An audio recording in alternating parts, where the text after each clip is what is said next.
Hello. Hello hello. Sir, ಇದು Bajaj maximum ಒಂದು auto ಕಳಿಸ್ಕೊಟ್ಟಿದ್ರಲ್ಲ, ಹಾ ಹಾ ಮಾಡಲ್ ಎಷ್ಟು ಗಾಡಿ ಇದು? ಹಾ ಗಾಡಿ ಮಾಡಲ್ ಎಷ್ಟು? 2024. ಓನರ್ ಎಷ್ಟಾಗಿದ್ದಾರೆ? ಸಿಂಗಲಾ?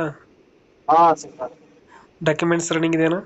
ಹಾ ಗಾಡಿ ರನ್ನಿಂಗ್ ಎಷ್ಟಾಗಿದೆ?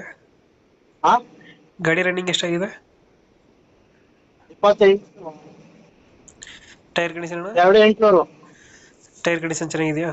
ಎಲ್ಲ ಸೂಪರ್ ಆಗಿದೆ. ಯಾವ್ದಾದ್ರು ಲೋನ್ ಇದೆಯಾ ಗಾಡಿ ಮೇಲೆ? ಯಾವ್ದು ಸರ್? ಲೋನ್ ಇದೆಯಾ ಗಾಡಿ ಮೇಲೆ? ಹಾ ಹಾ ಇದೆ. ಲೋನ್ ಕ್ಲಿಯರ್ ಮಾಡ್ಕೊಡ್ತೀರಾ, ಏನ್ ಮಾಡ್ತೀರಾ? ಸರ್ ಒಂದು 10 ನಿಮಿಷ ಗಾಡಿ ಓಡಿಸ್ತಾ ಇದೀನಿ, ಮಾಡ್ಲಾ ಒಂದು 5 ನಿಮಿಷ ಬಿಟ್ಟು? ಅಲ್ಲ, ಒಂದು ನಿಮಿಷ ಕೊಂಡ್ರೆ ಸಾಕು. ಹಾ ಲೋನ್ ಕ್ಲಿಯರ್ ಮಾಡ್ಕೊಡ್ತೀರಾ, ಕಂಟಿನ್ಯೂ ಕೊಡ್ತೀರಾ ಅಂತ? ಲೋನು ಅದು ಕಂಟಿನ್ಯೂ ಮಾಡಿದ್ರೆ ಮಾಡ್ತೀನಿ, ಇಲ್ಲ ಕ್ಲಿಯರ್